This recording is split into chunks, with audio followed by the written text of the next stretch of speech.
Karur CBI அலுவலகத்தில் விஜய் பிரச்சாரத்தின் போது பாதுகாப்பு பணியில் ஈடுபட்டிருந்த 8 காவலர்கள் விசாரணைக்காக ஆஜராகியிருக்கிறார்கள். ஏற்கனவே விஜயிடம் சிபிஐ விசாரணை நடத்தியிருந்த நிலையில தொடர்ந்து 8 போலீசாரிடமும் இந்த விசாரணை நடைபெற்றிருந்தது.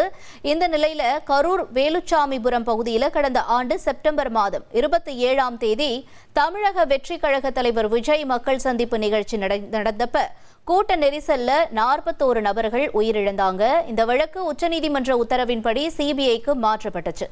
கரூர் பொதுப்பணித்துறைக்கு சொந்தமான சுற்றுலா மாளிகை தற்காலிகமா சிபிஐ அலுவலகத்தில் கடந்த 3 மாதமாக அதிகாரிகள் விசாரணையை நடத்திட்டு வந்துட்டு இருந்தாங்க. நேற்று டெல்லியில் இருக்கக்கூடிய சிபிஐ அலுவலகத்தில் தமிழக வெற்றி கழக தலைவர் விஜய் நேரில் ஆஜராகி கரூர் சம்பவம் தொடர்பா விரிவான விளக்கங்களை கொடுத்தார். இந்த நிலையில இன்று கரூர் சிபிஐ அலுவலகத்தில் கரூர் விஜய் பிரச்சாரத்தின் போது பாதுகாப்பு பணியில் இருந்த 3 பெண் காவலர்கள் உட்பட 8 காவலர்கள் விசாரணைக்கு ஆஜராகியிருக்காங்க. அவர்களிடமும் இந்த விசாரணை தொடரும்னு எதிர்பார்க்கப்படுது. 1,25,00,000 மனங்களை வென்ற தந்தி டிவி யூடியூப் சேனல். தவிர்க்க முடியாத தம்ப்நெயில்ஸ், கலக்கலான கான்டென்ட்ஸ். நீங்களும் இந்த குடும்பத்தில் இணைய இப்பவே சப்ஸ்கிரைப் பண்ணுங்க. அசுரபலம் கொண்ட எங்கள் டிஜிட்டல் கரங்களில் உங்கள் விளம்பரங்களை சேர்க்க வாட்ஸ்அப் பண்ணுங்க 8939883838. Email advtthanditv@dttv.in.